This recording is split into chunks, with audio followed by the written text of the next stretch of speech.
नमस्कार, मैं हूं अंकुर। आप देख रहे हैं सत्य हिंदी। एक नजर अब तक की सुर्खियों पर।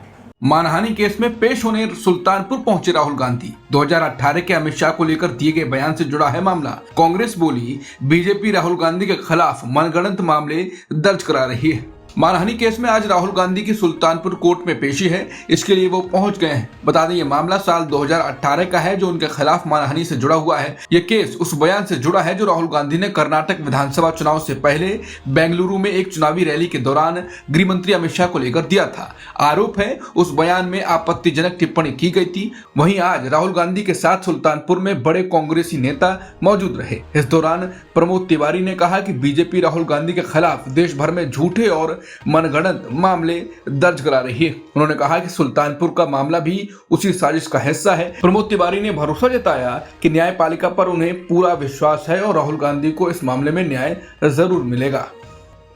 राहुल गांधी को धमकी देने वाले से करनी सेना बीजेपी ने झाड़ा पल्ला। धमकी वायरल, गिरफ्तारी हुई, संगठन बोले कोई रिश्ता नहीं। राहुल गांधी को गोली मारने की धमकी देने वाले से करनी सेना और बीजेपी ने पल्ला झाड़ लिया है। बता दें खुद को करनी सेना का बताने वाले राज सिंह आमेरा नाम के युवक ने लोकसभा के नेता प्रतिपक्ष राहुल गांधी और कांग्रेस के 25 सांसदों को घर में घुसकर गोली मारने की खुलेआम धमकी दी। वीडियो वायरल होने के कुछ ही घंटों के भीतर कोटा पुलिस ने एक्शन लेते हुए आरोपी को हिरासत में ले लिया और फिर वहीं करनी सेना ने कहा कि इससे हमारा कोई संबंध नहीं। और बीजेपी शहर जिलाध्यक्ष राकेश जैन ने स्पष्ट किया इस व्यक्ति का भारतीय जनता पार्टी से कोई लेना देना नहीं। पत्रकार रणविजय लिखते हैं कि राहुल गांधी को गोली मारने की धमकी देने वाला राज सिंह आमेरा थाने पहुंचते ही रोने लगा। उसे उम्मीद थी कि जिस बॉस के चढ़ाने पर उसने धमकी दी वो उसका साथ देगा, लेकिन ऐसा हुआ नहीं। राज सिंह को आगे करके उनका साथ छोड़ दिया गया। भारत से विदेशी पैसा निकला 15 साल के निचले स्तर पर। सवाल उठा विदेशी निवेशकों का क्या भारतीय अर्थव्यवस्था पर भरोसा उठ रहा है। भारत के शेयर बाजार में इस समय एक बड़ा बदलाव देखने को मिल रहा है। विदेशी निवेशक यानी जो बाहर के देशों से आकर भारत में पैसा लगाते हैं वो धीरे धीरे अपना पैसा निकाल रहे हैं। इस वजह से NSE यानी नेशनल स्टॉक एक्सचेंज में उनकी हिस्सेदारी पिछले 15 सालों में सबसे कम हो गई है। दिसंबर तिमाही में विदेशी निवेशकों की हिस्सेदारी सिर्फ 16.7% रह गई, यानी हर 100 रुपए में से सिर्फ 17 रुपए विदेशी निवेशकों के हैं। साल 2025 में अब तक विदेशी निवेशकों ने लगभग 1.5 लाख करोड़ रुपए निकाल लिए। इस खबर पर कहा जा रहा है यह इस बात का स्पष्ट संकेत है कि विदेशी निवेशकों का भारतीय अर्थव्यवस्था पर कितना भरोसा है। वहीं विशेषज्ञ ये भी कह रहे हैं कि अगर यूक्रेन युद्ध शांत होता है, ईरान अमेरिका तनाव कम होता है, दुनिया में डर और अनिश्चितता घटती है तो विदेशी निवेशक फिर से भारत में पैसा लगा सकते हैं। सलीम खान की सेहत पर अब कोई अपडेट नहीं देगा अस्पताल। परिवार की मांग सलीम खान की हेल्थ रहे निजी।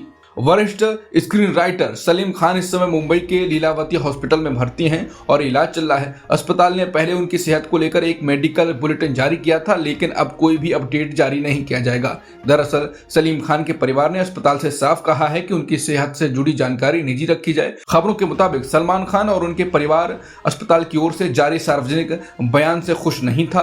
परिवार के करीबी सूत्र ने बताया कि सेहत एक निजी मामला है और इस पर मीडिया को जानकारी देना परिवार की अनुमति के बिना नहीं होना चाहिए। परिवार का मानना है कि भले ही लोगों की दिलचस्पी सलीम खान की सेहत में हो, लेकिन इस तरह की खबरों से अनावश्यक अटकलें और मीडिया दबाव बढ़ता है, जिससे बचना जरूरी है। वहीं पहले दी गई जानकारी में डॉक्टर ने बताया था कि सलीम खान को झटके आ रहे थे और उनका ब्लड प्रेशर काफी ज्यादा था, इसलिए इलाज किया गया। हालत न बिगड़े इसीलिए वेंटिलेटर लगाया गया। उन्होंने साफ कहा यह कदम सिर्फ सावधानी के लिए था, न कि किसी गंभीर स्थिति की वजह से। अस्पताल में भर्ती होने के बाद से सलीम खान से मिलने उनके परिवार और इंडस्ट्री के लोग पहुंच रहे हैं।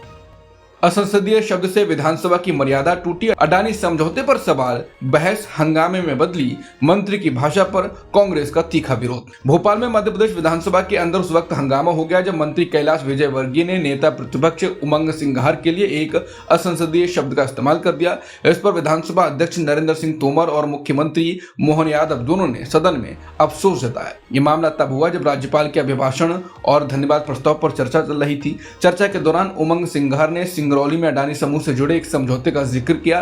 उन्होंने आरोप लगाया कि सरकार बिजली खरीद के नाम पर 25 साल में ₹1.25 करोड़ रुपए देने की तैयारी कर रही है। इस पर मंत्री विश्वास सारंग ने आपत्ति जताई और कहा कि सदन में किसी ऐसे व्यक्ति या कंपनी का नाम नहीं लिया जाना चाहिए जो यहां मौजूद ना हो। इसके बाद कैलाश विजयवर्गीय ने सिंघार पर गलत जानकारी देने का आरोप लगाया। उमंग सिंघार ने जवाब में कहा कि अगर जरूरत पड़ी तो वो सबूत पेश करने को तैयार है। इसी बहस के दौरान बात इतनी बढ़ गई कि विजयवर्गीय ने असंसदीय शब्द का इस्तेमाल कर दिया, जिससे सदन में भारी हंगामा हो गया। हंगामे के बाद कांग्रेस विधायकों ने मंत्री के इस्तीफे की मांग की और हालात बिगड़ते देख स्पीकर को कुछ समय के लिए सदन स्थगित करना पड़ा। सदन दोबारा शुरू होने पर स्पीकर नरेंद्र सिंह तोमर ने कहा कि आज का माहौल असहज था और इसके लिए सत्ता पक्ष और विपक्ष दोनों जिम्मेदार हैं। उन्होंने कहा कि गुस्सा दिख सकता है लेकिन भाषा की सीमा नहीं टूटनी चाहिए। मुख्यमंत्री मोहन यादव ने कहा कि सदन में जो भी शब्द कहे गए, चाहे जानबूझकर या अनजाने में, उसके लिए वो माफी मांगते हैं। कैलाश विजयवर्गीय ने भी कहा कि उन्हें अपने व्यवहार पर दुख है। उन्होंने कहा कि अगर अनुभवी लोग मर्यादा नहीं रखेंगे तो बाकी लोग क्या सीखेंगे।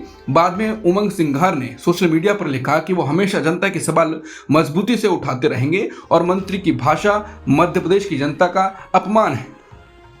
ईरान को ट्रंप की सख्त चेतावनी, बोले समझौता नहीं हुआ तो बुरी चीजें हो सकती हैं। बोले 10 दिनों के भीतर स्थिति साफ होगी कि अमेरिका क्या करेगा। ईरान बोला वो युद्ध नहीं चाहता लेकिन हमला हुआ तो पूरी ताकत से जवाब देंगे। अमेरिका के राष्ट्रपति ट्रंप ने ईरान को कड़ी चेतावनी दी है। उन्होंने कहा कि ईरान को अमेरिका के साथ एक ठोस और सार्थक समझौता करना होगा क्योंकि इस समय मध्य पूर्व में अमेरिकी सेना की बड़ी तैनाती की जा रही है। ट्रंप ने चेतावनी भरे लहजे में कहा कि अगर समझौता नहीं हुआ तो अमेरिका को इससे आगे जाना पड़ सकता है। उन्होंने ये भी कहा कि अगले 10 दिनों के भीतर स्थिति साफ हो जाएगी कि अमेरिका क्या कदम उठा सकता है। ये बयान ट्रंप ने बोर्ड ऑफ पीस की पहली बैठक के दौरान दिया।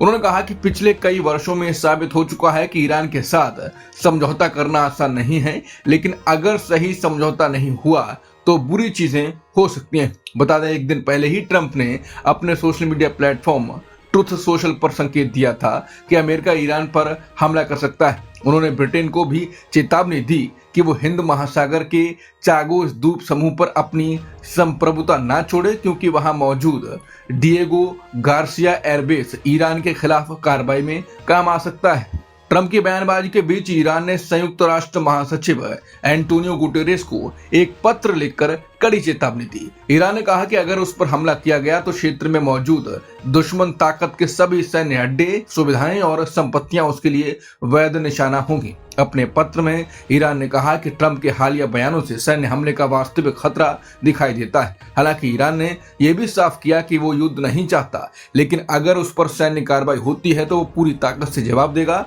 और किसी भी अनियंत्रित और अप्रत्याशित नतीजे की पूरी जिम्मेदारी अमेरिका की होगी।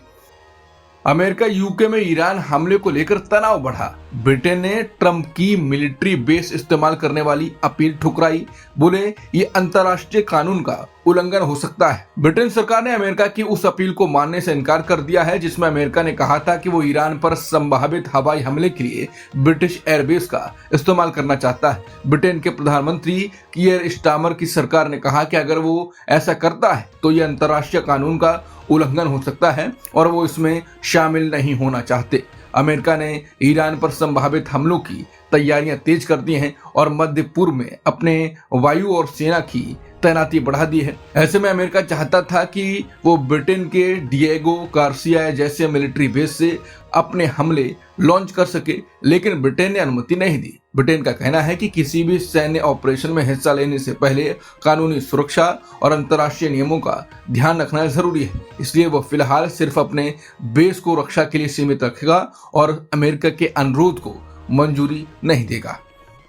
ट्रंप के बोर्ड ऑफ पीस की बैठक में पहुंचा भारत ने ऑब्जर्वर के रूप में हिस्सा लिया। ट्रंप की बोर्ड ऑफ पीस की बैठक में इस बार भारत ने ऑब्जर्वर यानी देखने वाले देश के रूप में हिस्सा लिया। भारत की तरफ से वॉशिंगटन डीसी में deputy chief of mission Namgya सी खंपा बैठक में मौजूद रहे। सूत्रों के मुताबिक भारत ने इस बैठक में सिर्फ प्रक्रिया को समझने और देखने के लिए हिस्सा लिया, न कि बोर्ड का सदस्य बनने के लिए। भारत के अलावा जर्मनी, इटली, नॉर्वे, स्विट्जरलैंड और यूनाइटेड किंगडम भी ऑब्जर्वर के तौर पर शामिल हुए। कुल मिलाकर 40 से ज्यादा देशों और यूरोपीय यूनियन ने इस बैठक में अपने प्रतिनिधि भेजे। वहीं पाकिस्तान के प्रधानमंत्री शहबाज शरीफ उन नेताओं में शामिल थे जिन्होंने बोर्ड के सदस्य के रूप में बैठक में हिस्सा लिया। बैठक के दौरान ट्रंप ने एक बार फिर दावा किया कि उन्होंने पिछले साल भारत और पाकिस्तान के बीच युद्ध रुकवाया था। उन्होंने कहा कि अगर दोनों देश लड़ाई नहीं रोकते तो वो उन पर 200% टैरिफ लगाने की धमकी दे रहे थे।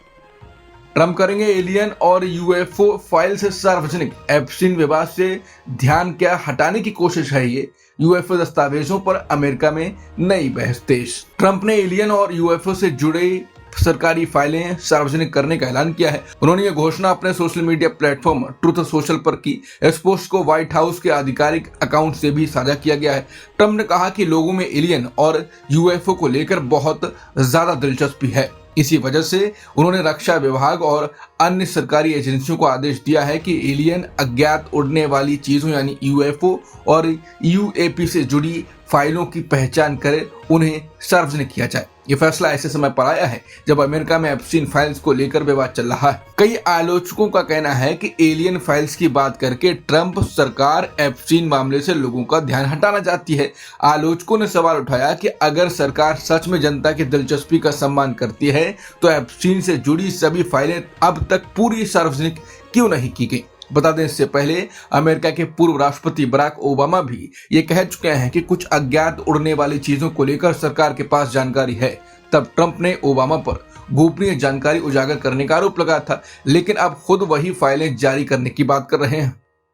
ब्रिटेन के किंग चार्ल्स के भाई को पुलिस ने रिहा किया। एप्स्टीन फाइल्स में नाम आने से हुए थे गिरफ्तार। इंग्लैंड के किंग चार्ल्स तृतीय के भाई पूर्व प्रिंस एंड्रयू माउंटबेटन विंडसर को पुलिस हिरासत से रिहा कर दिया गया है। उन्हें सरकारी पद पर गलत व्यवहार के शक में गिरफ्तार किया गया था। साथ ही उन पर आरोप था कि उन्होंने कुख्यात जेफरी एप्स्टीन को गोपनीय सरकारी दस्तावेज भेजे थे। एंड्रयू की गिरफ्तारी के करीब 11 घंटे बाद पूर्वी इंग्लैंड में उनके घर के पास से स्टेशन से निकलते समय एक कार से फोटो खींची गई थी। अधिकारियों ने कहा कि उन्हें जांच के तहत रिहा किया गया है। इसका मतलब है कि उन पर ना तो कोई आरोप लगाया गया है और ना ही उन्हें बरी किया गया है। शंकराचार्य का मोहन भागवत पर पलटवार, बोले पहले वो शादी कर लें। हिंदू 3 बच्चे पैदा करने वाले बयान पर बड़ा विवाद। ज्योतिषपीठ के शंकराचार्य अभिमुक्तेश्वरानंद सरस्वती ने वाराणसी में प्रेस से बात करते हुए आरएसएस चीफ मोहन भागवत पर तीखा हमला किया।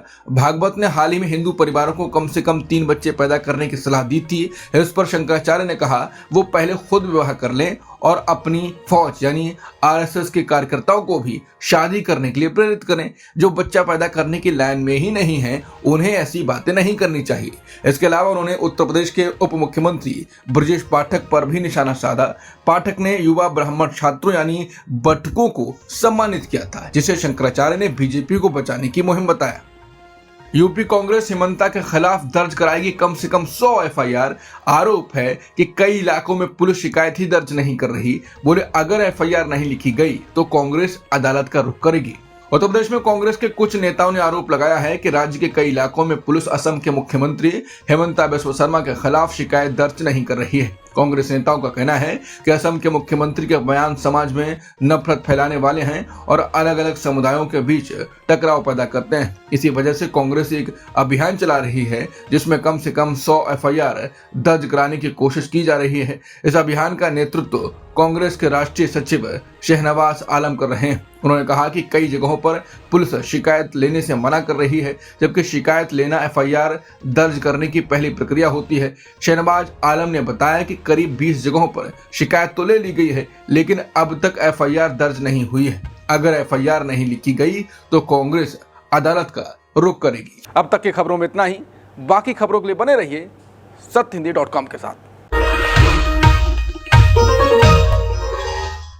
Copyright disclaimer under Section 107 of the Copyright Act 1976. Allowance is made for fair use for purposes such as criticism, comment, news reporting, scholarship, and research. Fair use is a use permitted by copyright statute that might otherwise be infringing.